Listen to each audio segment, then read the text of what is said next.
En la clase de hoy, en la sesión de hoy de la Maestría de Evaluación del Estado de Nutrición, vamos a ver el tema de cálculo de error de medición en métodos antropométricos.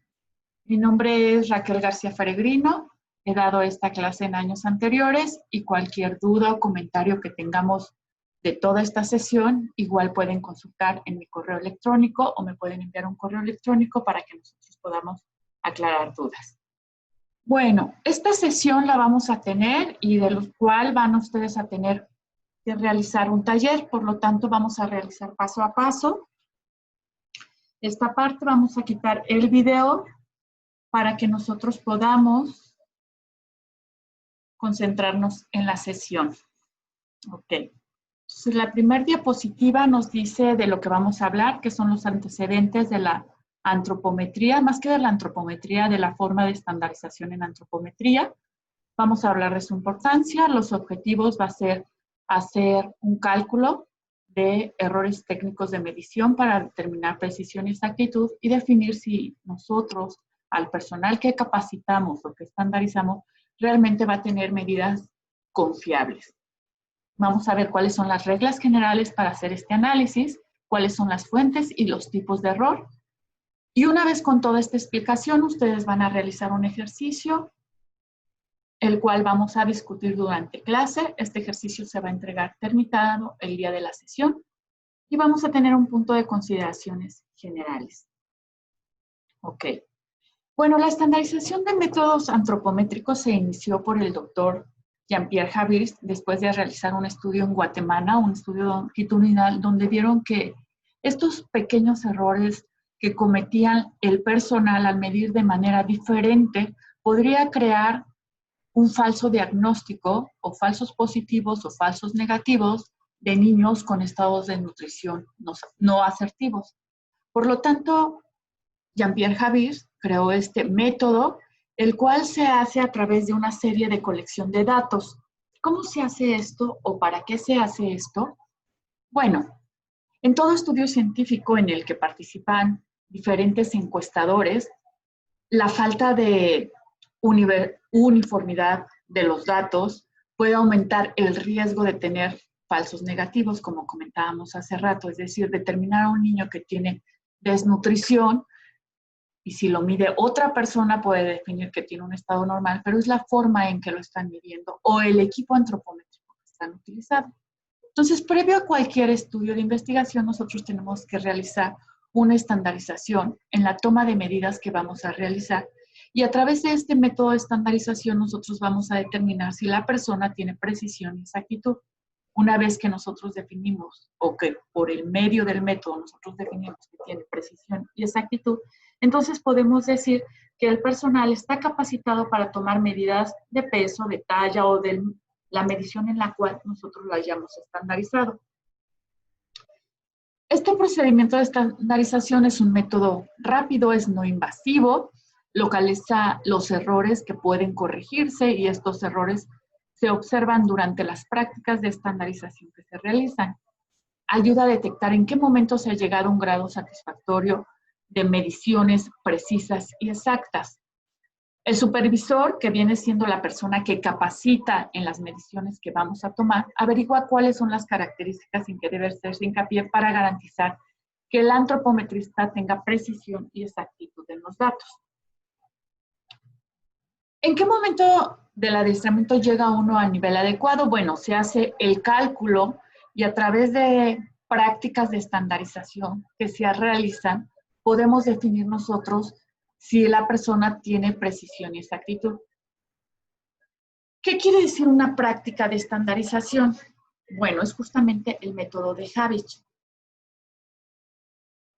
que es conocer el procedimiento, que es el que vamos a ver a continuación, para identificar si el personal está estandarizado en la obtención de medidas antropométricas, así como conocer las habilidades y destrezas del personal.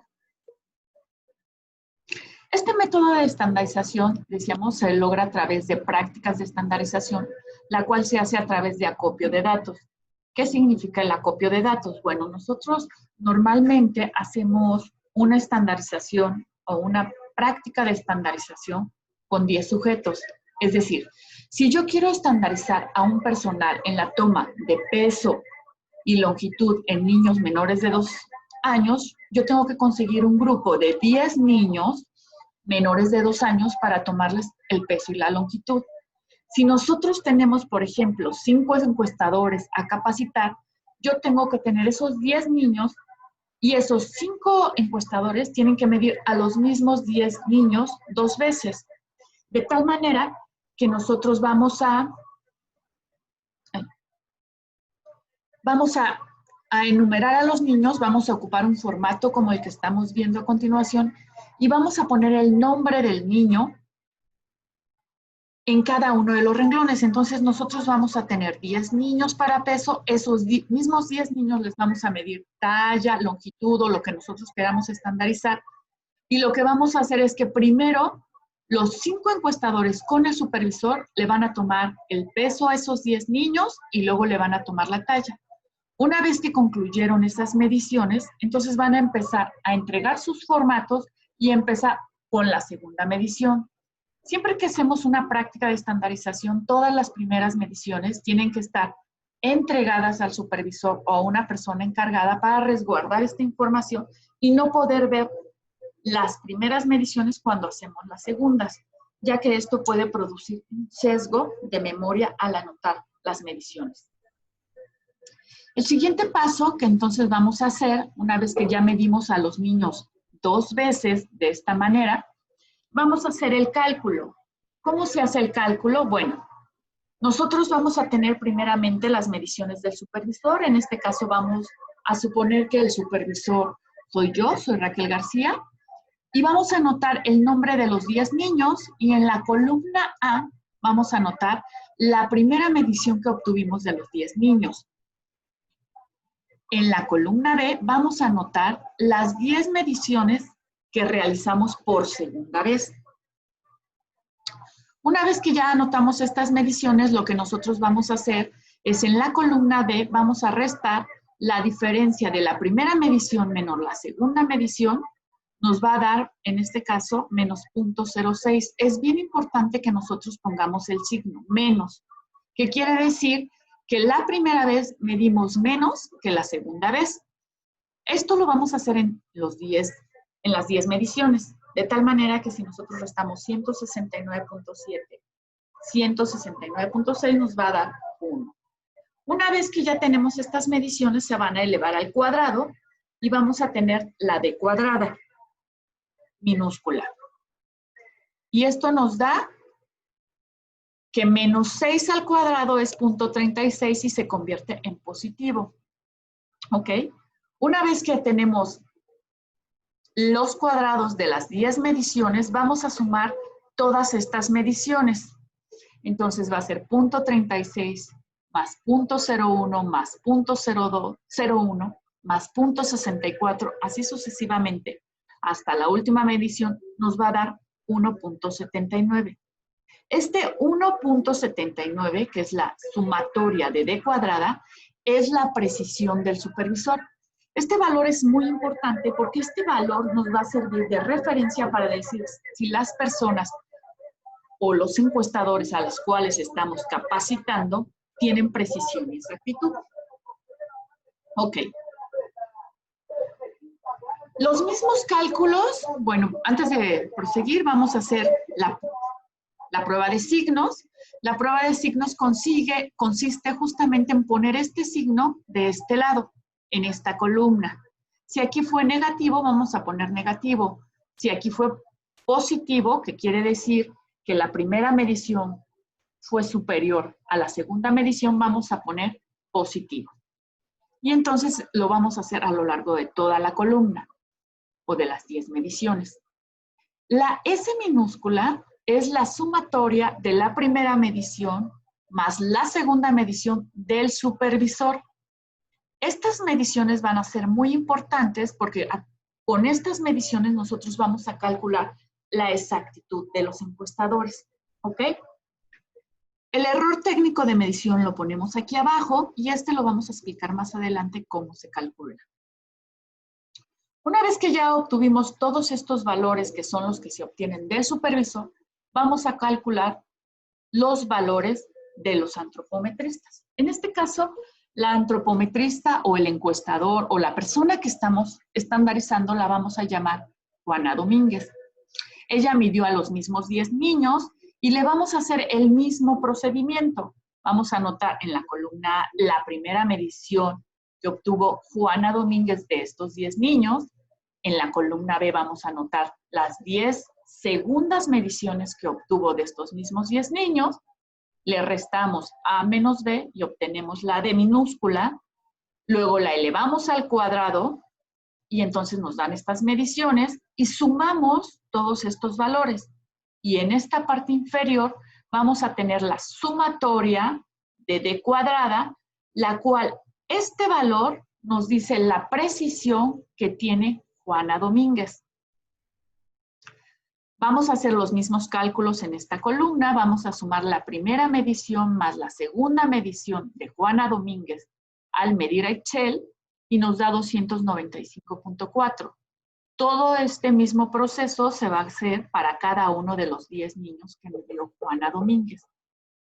En la columna de S mayúscula de los cálculos de Juana Domínguez, vamos a pegar los valores del supervisor, es decir, la sumatoria que nosotros obtuvimos en la diapositiva anterior de la supervisora, que es la suma de A más B, que es la primera medición más la segunda medición que obtuvo Raquel García en sus mediciones y la vamos a anotar en la columna de S mayúscula del encuestador.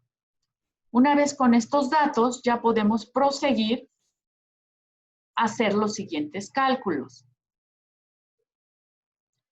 En la columna D se anota, bueno, aquí viene paso a paso de lo que acabamos de ver en la diapositiva anterior. Y vamos a ver aquí Juana Domínguez. Decíamos que hicimos ya estos cálculos, le anotamos estos valores que son los valores de la sumatoria de Raquel García de A más B. Y vamos a hacer la resta. Ahora vamos a restar. A este valor le vamos a restar este valor y nos da 3. A 342.2 le vamos a restar 339.3 y nos va a dar 2.9. Todos estos valores vamos a conservar igualmente sus signos. Una vez que ya sacamos la diferencia de estos cálculos, vamos a elevar la D mayúscula, la vamos a elevar al cuadrado y vamos a anotar en esta los valores. Una vez que ya calculamos la D cuadrada de todos los valores de las diferencias de las sumatorias obtenidas, nos va a dar el valor de 74.22. Este valor, esta suma de 9 más 8.4 más 2.6 más 2 hasta llegar a 22.8, nos da 74.22. Este valor es el valor de exactitud de Juana Domínguez. Ahora bien, para nosotros definir si Juana Domínguez tiene una precisión y una exactitud adecuada, nosotros debemos retomar el valor de precisión del supervisor. Si recordamos, el supervisor tuvo una precisión de 1.79. Este valor lo vamos a multiplicar por 2 y nos va a dar 3.57. Este mismo 1.79 lo vamos a multiplicar por 3 y nos va a dar 5.36. Cuando nosotros calculamos el valor de precisión de Juana Domínguez y de exactitud, para decir si ella tiene una precisión adecuada, su resultado no debe ser mayor a 3.57. Es decir, el valor que le salga tiene que ser menor a 3.57 para decir que tuvo precisión. Y su valor de exactitud tiene que ser menor a 5.36 para decir que tuvo exactitud. Si Juana Domínguez, sus valores son menores a estos, podemos decir que tiene precisión y que tiene exactitud, y entonces podemos decir que Juana Domínguez quedó estandarizada. Entonces vamos a comparar los valores que tuvo Juana Domínguez. aquí tenemos, estos son los valores de Juana Domínguez, y decimos que Juana Domínguez, vamos a ver si baja, tuvo un valor de 41.16 y un valor de exactitud de 64.22. Si nosotros decimos que la precisión debe ser menor a 3.57, quiere decir que Juana Domínguez excede este valor y no tiene precisión, porque su valor es de 41.16. Como su valor excede por mucho el valor de exactitud esperado, que es 5.36, entonces quiere decir que Juana Domínguez tampoco tiene exactitud. Por lo cual se concluye que Juana Domínguez no tiene precisión y no tiene exactitud. Por lo tanto, tiene que repetir el ejercicio de la práctica de estandarización junto con la supervisora y medir a otros 10 niños y volverles a hacer todo este procedimiento hasta que Juana Domínguez tenga valores inferiores a los que obtiene el supervisor a través del cálculo de su precisión. Ok. El error técnico de medición se utiliza para definir si una persona tiene datos precisos cuando los datos del supervisor son muy precisos o muy exactos, cuando la diferencia entre su primera medición y su segunda medición del supervisor a veces son muy chiquitas. Y entonces las diferencias del encuestador son también pequeñas, pero no alcanzan la precisión del supervisor por toda la experiencia que tiene el supervisor. Entonces se calcula el error técnico de medición para definir si estas diferencias que tiene el encuestador o el antropometrista o el personal que estamos capacitando, aunque no tengan la precisión de acuerdo a los cálculos anteriormente explicados, pero tiene un valor aceptable, el cual se puede obtener a través de investigaciones que ya se han hecho para determinar el error técnico de medición por medio de repetibilidad y reproducibilidad, que es un valor específico. En este caso, si nosotros consideramos talla y nos dice que el valor esperado es menor a 0.28, entonces podemos decir que la persona tiene una precisión aceptable. ¿Pero cómo se calcula el error técnico de medición? Bueno, el error técnico de medición se calcula a través de esta fórmula, que significa que es la sumatoria de d cuadrada minúscula de todos los sujetos medidos entre 2 por el número de sujetos medidos. Al resultado de esta división se le saca la raíz cuadrada. ¿Qué quiere decir? Si nosotros medimos a 10 sujetos, vamos a multiplicarlo por 2. ¿Qué quiere decir? Que son 20 mediciones las que obtuvimos. Medimos a 10 niños por duplicado. Por eso se divide entre 20, porque tenemos 20 mediciones. Nuestra precisión del supervisor fue de 1.79, que es la sumatoria de d cuadrada. Entonces dividimos 1.79 entre 20 y nos da 0.895. A este valor le sacamos raíz cuadrada y nuestro valor es 0.279. Entonces nosotros podemos referirnos al libro de Lohmann y ahí nos dice cuáles son los valores de error técnico de medición de precisión que nos dice si este valor es aceptable y adecuado para la medición que estamos tomando. El error técnico de medición se calcula para peso o para tallo, para longitud o para la medida que estemos tomando. Nosotros nos vamos, por ejemplo, al libro de Lohmann, vemos los valores aceptables y entonces a través de esa constante podemos definir si el error técnico de medición es aceptable. Ok. Una precisión deficiente, como vimos en el caso de Juana Domínguez, indica una medición descuidada, la cual puede ser originada porque la persona se cansó al estar midiendo a los niños, porque los mismos niños se empezaron a cansar.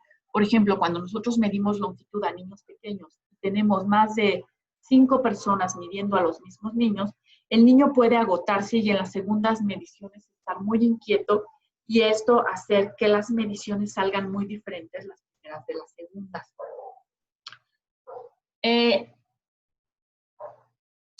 exactitud deficiente, como en el caso también de Juana de Domínguez, indica un descuido o una predisposición de error sistemático. Un error sistemático puede decir cuando una persona está midiendo de manera consecutiva de más a un niño. Puede ser, por ejemplo, una persona que mide la longitud y por no ver bien las mediciones, en lugar de poner, por ejemplo, 98.5, lo redondea y pone 99. Y en la siguiente medición ve 98.3, pero no lo ve claramente y entonces pone 98 y entonces redondea las mediciones. También puede ser un error sistemático cuando nosotros, por ejemplo, estamos utilizando una báscula que tiene error de calibración y entonces nosotros estamos repitiendo este error de manera consecutiva. Ok. Las fuentes de error pueden deberse a la persona que estamos midiendo, puede deberse al instrumento o puede deberse a la persona que se está capacitando, es decir, al encuestador, al antropometrista. Y a través del método de Havis, nosotros del método de Havis, lo que nosotros queremos hacer es controlar el error del operador. ¿Y cómo lo vamos a hacer? Bueno, primero vamos a identificar cuáles son los errores inherentes al sujeto de medición. Por ejemplo, si nosotros estamos midiendo a una persona y nosotros le estamos tomando peso y resulta de que al momento que nosotros pesamos a un niño escolar, la primera vez lo pesamos con suéter y lo pesamos con chamarra, y cuando hacemos la segunda medición al niño ya le dio calor y entonces nos pide permiso para ir al baño, y cuando empezamos la segunda medición el niño fue al baño y se quitó la chamarra y se quitó el suéter y se quitó la bufanda, entonces la segunda medición va a pesar menos el niño. Pero no se debe a un error del antropometrista, sino que el niño cambió las condiciones para que nosotros lo midiéramos. Y entonces esto puede provocar diferencias entre las primeras y las segundas mediciones referentes al sujeto que estamos midiendo. O por ejemplo, cuando estamos pesando a bebés y lo pesamos la primera vez y la segunda vez ya está bastante inquieto, y le damos un juguete para que se entretenga y entonces lo pesamos con el juguete. O por ejemplo, cuando pesamos a un niño y lo pesamos la primera vez y la segunda vez lo pesamos igual con pañal, pero ya se hizo del baño, entonces esto cambia la forma en que nosotros estamos midiendo y esto nos va a dar diferencias por el sujeto que estamos midiendo. Cuando nosotros referimos al instrumento, es cuando nosotros, por ejemplo, medimos en una localidad con una báscula electrónica y resulta que en otro centro de salud o en otra comunidad está midiendo otro antropometrista, pero está ocupando otro equipo diferente. Es decir, en un lugar a lo mejor ocupan este tipo de báscula y en el otro lugar ocupan este tipo de báscula. Esto puede alterar la precisión porque a lo mejor esta báscula marca de 500 gramos en 500 gramos y esta báscula marca de 100 en 100 gramos. Entonces, al momento que nosotros miramos en diferentes localidades a los niños, nosotros vamos a ser más imprecisos en este tipo de básculas porque no nos da la precisión de 100 en 100. Entonces, esto no se refiere al antropometrista o al encuestador, sino al instrumento que es diferente en los lugares donde está midiendo. Entonces, al momento de que nosotros hacemos la comparación, podemos estar sesgando y podemos estar diciendo que un niño está desnutrido o está bien nutrido porque está redondeando las mediciones. ¿Ok? Entonces, cuando nosotros hacemos una práctica de estandarización, tenemos que controlar que los sujetos, al momento que nosotros lo midamos la primera y la segunda medición, estén bajo las mismas condiciones. Bajo el ejemplo del niño es, si lo vamos a pesar, lo tenemos que pesar con chamarra las 2 veces y no dejarlo ir al baño. Si nosotros estamos hablando del instrumento, es que vamos a utilizar la misma báscula para pesar a los 10 niños con los cuales vamos a capacitarnos y lo vamos a utilizar en las 2 mediciones la misma báscula. ¿Ok?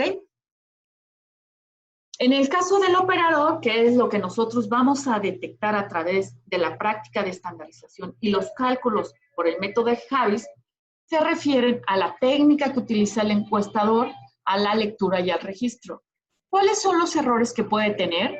Por ejemplo, en la técnica, si la persona no sujeta la barbilla mientras está midiéndole talla, puede que el niño agache la cabeza y perdemos el plano de Frankfurt, lo que puede hacer que el niño mida de menos, porque no estamos utilizando la técnica correcta. O a lo mejor, por ejemplo, los estamos midiendo con zapatos y otras personas los están midiendo sin zapatos. Entonces, ese es un error de técnica. Un error de lectura puede ocurrir, por ejemplo, en las personas cuando leen, siguiendo el ejemplo de la talla, cuando leen mal la medición y en lugar de leer, por ejemplo, 150.3, leen 150.8.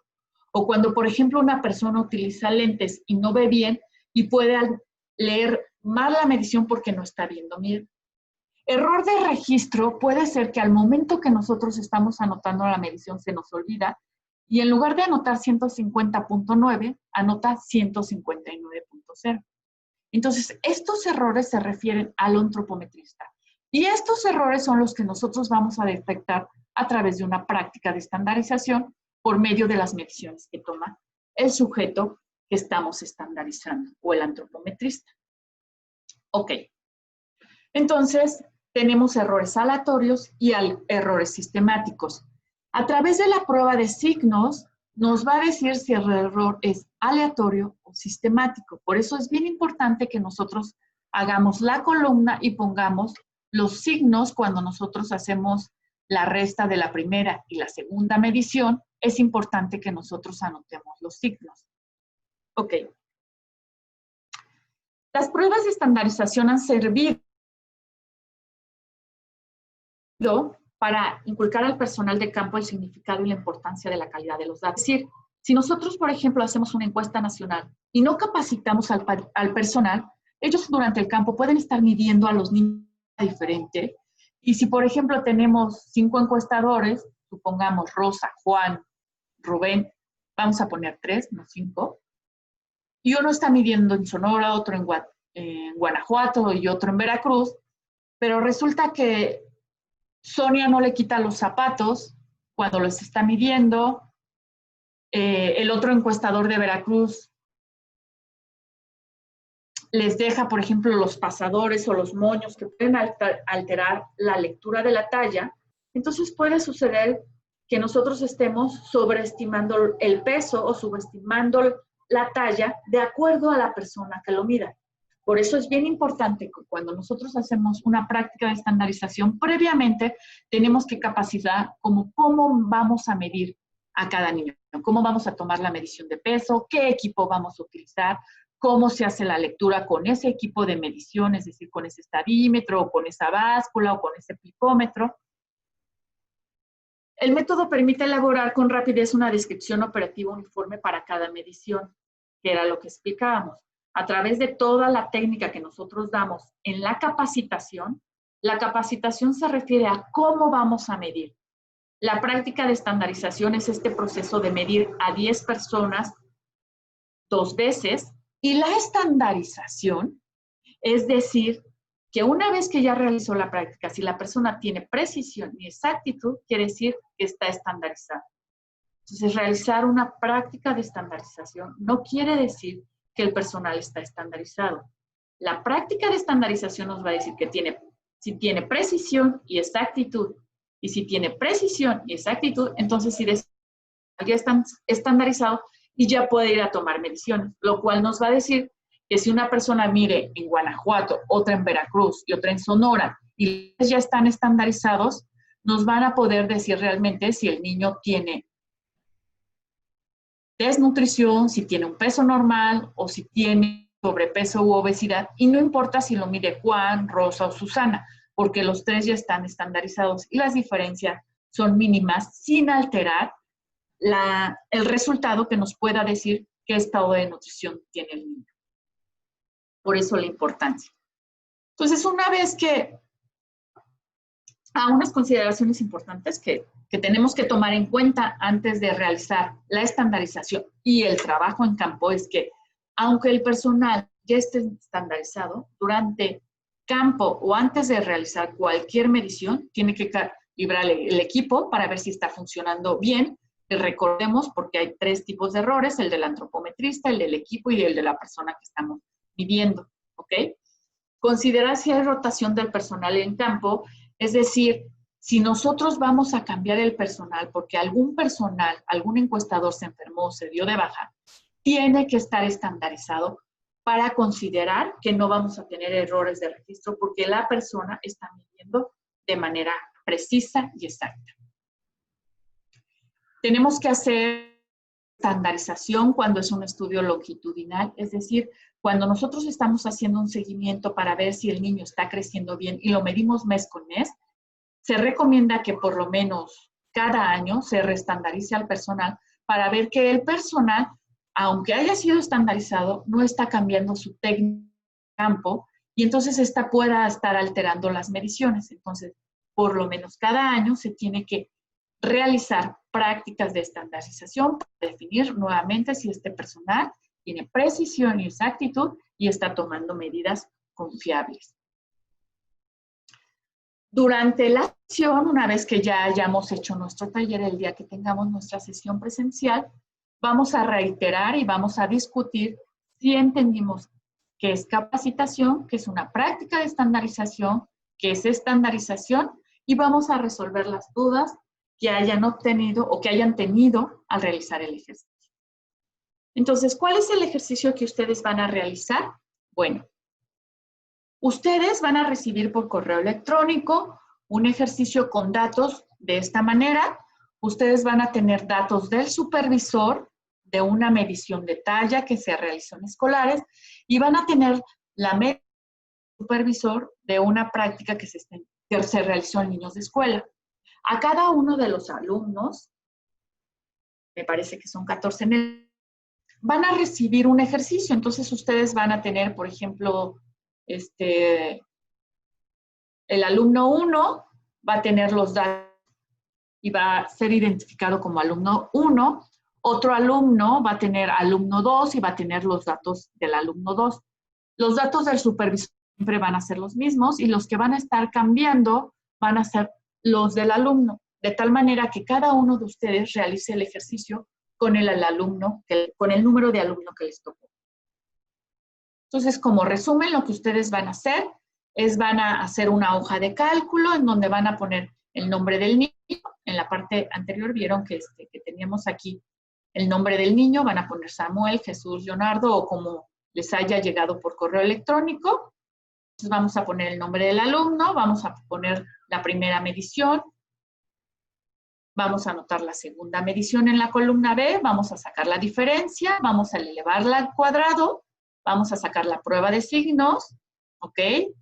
Decimos aquí la prueba de signos, algo que no lo hemos explicado, es que vamos a contar cuántos signos positivos y cuántos signos negativos hay en la columna. Por ejemplo, aquí hay 1, 3, 4, 5, 6 signos negativos y 4 positivos.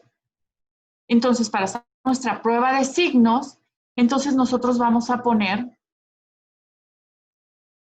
aquí hay un error, porque en realidad aquí quiere decir 6 de 10. Aquí hay un error, porque se pone el signo que predomine. Y entonces sería menos 6. Se ponen los signos que más dominen. Aquí, por ejemplo, tenemos igual número de signos negativos, igual número de signos positivos. Es bien importante que nosotros pongamos el signo que predomine. Reitero, este es un error. Aquí debe de decir 6. Aquí dice 5. ¿Por qué? Porque esto nos va a decir si la persona está teniendo un error sistemático o un error aleatorio. Si nosotros tenemos 5 de 10 signos, no importa si son negativos o positivos, es un error aleatorio, lo cual quiere decir que es correcto, porque la persona no se está sesgando o no está teniendo una técnica que está ocupando de manera errónea. Si nosotros tuviéramos, por ejemplo, aquí 9 de 10 signos, quiere decir que hay un error sistemático. Si son positivos, quiere decir que de manera recurrente esta persona está midiendo de más. Si son negativos, quiere decir que de manera recurrente la persona está midiendo de menos la segunda vez que mide. Ok, entonces seguimos, vamos a tomar aquí ya para el encuestador, decíamos, bueno, ya sabemos la sumatoria de primera medición más segunda medición nos da 296. Vamos a hacer lo mismo con nuestras mediciones.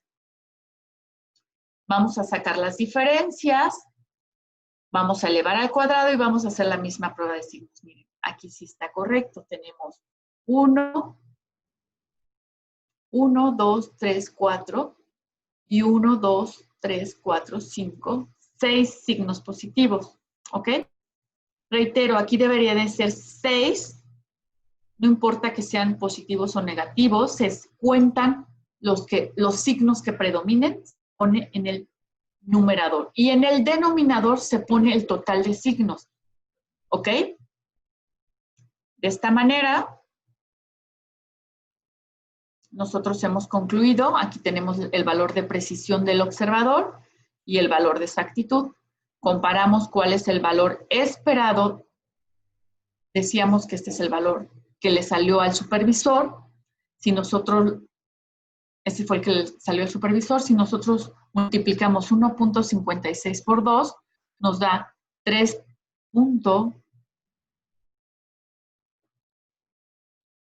Y entonces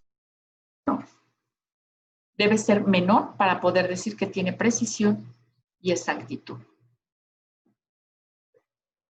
Durante la clase vamos a discutir los cálculos de precisión y exactitud para ver si todos los tenemos correctos. Vamos a dialogar los cálculos de error técnico de medición, si todos los pudieron realizar de manera correcta y aclarar dudas. Vamos a obtener el cálculo de la prueba de signos. Vamos a interpretar los resultados de precisión y exactitud, es decir, vamos a ver a través de los números que nos dieron si el antropometrista tiene precisión y exactitud, explicando de por qué decimos que tiene o no precisión. Vamos a interpretar el error técnico de medición, vamos a interpretar la prueba de signos y vamos a concluir si la persona o el alumno tiene precisión y exactitud de peso y talla, y si es así, si quedó estandarizado o no. Si tiene precisión y exactitud, quedó estandarizado. Si tiene precisión, pero no exactitud, no quedó estandarizado. Lo mismo es, si no tiene precisión y tiene exactitud, tampoco quedó estandarizado y tendría que repetir la práctica.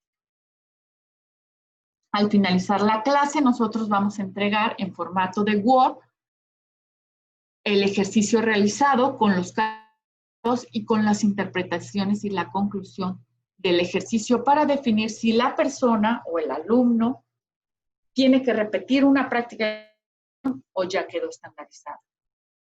Es muy importante, voy a regresarme a la prueba de signos. Cuando nosotros hacemos mediciones exactamente igual, supongamos que aquí dio 148.0 y en la segunda medición también nos dio 148.0, esta medición nos va a dar, no nos va a dar un signo, nos va a dar 0. Si aquí nos da 0, entonces va a disminuir el denominador porque vamos a tener 9 signos. Porque el 0 no es un signo, entonces solo se van a contar los signos. Con esto concluiríamos el ejercicio y cualquier duda, reitero, pueden escribirme por correo electrónico una vez que hayan revisado el ejercicio y se les hará llegar por correo electrónico el ejercicio o los datos para que ustedes puedan realizar el ejercicio. Con esto damos finalizada la sesión de hoy. Cualquier duda o comentario pueden enviarme por correo. Muchas gracias por su atención.